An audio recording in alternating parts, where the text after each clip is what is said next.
So today we talked about the element of design, color. And color has a lot of components to consider.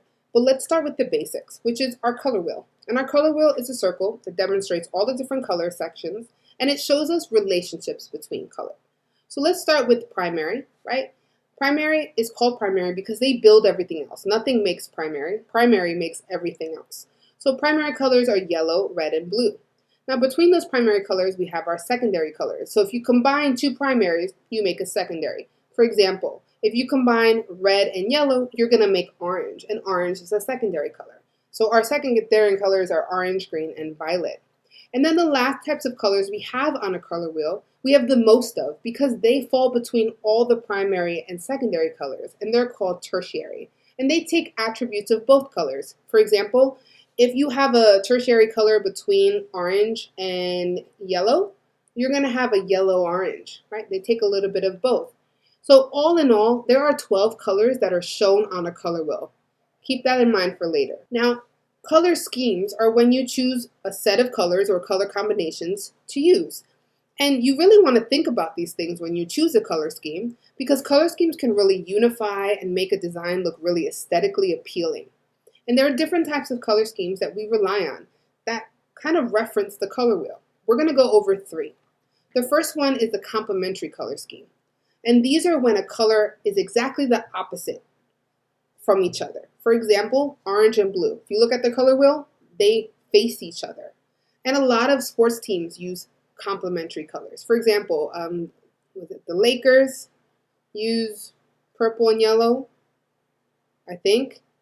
Don't quote me on that. The Mets, orange and blue. So they're used quite often, these color schemes. Another type of color scheme are analogous colors. And those are colors that are right next to each other on the color wheel. These are found in like very calming settings like a spa, things like that, because they're super peaceful and they don't have a lot of conflict with each other. And they're always just next to each other.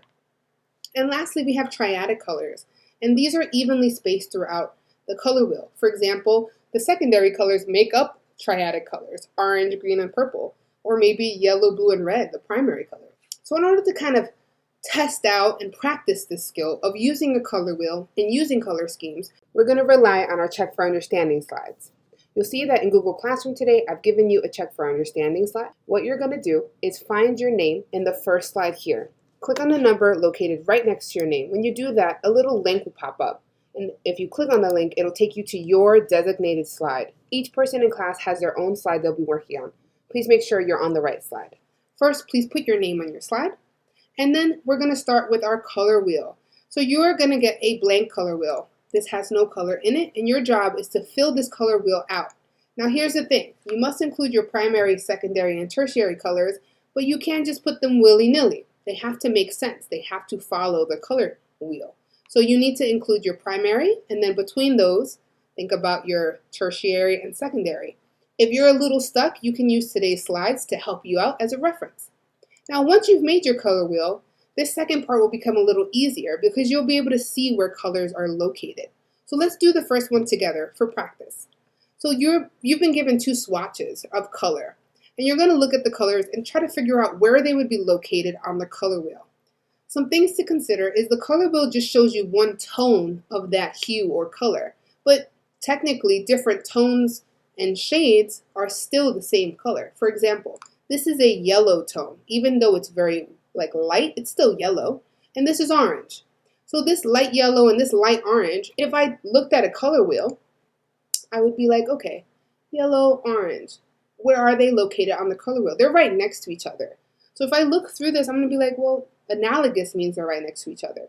So I'll go back, I'll grab these two color swatches, they're grouped together, and I'll put them under analogous because that's their color scheme.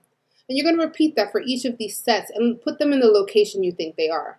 To double check, rely on your color wheel you've colored because it'll really tell you where things are located.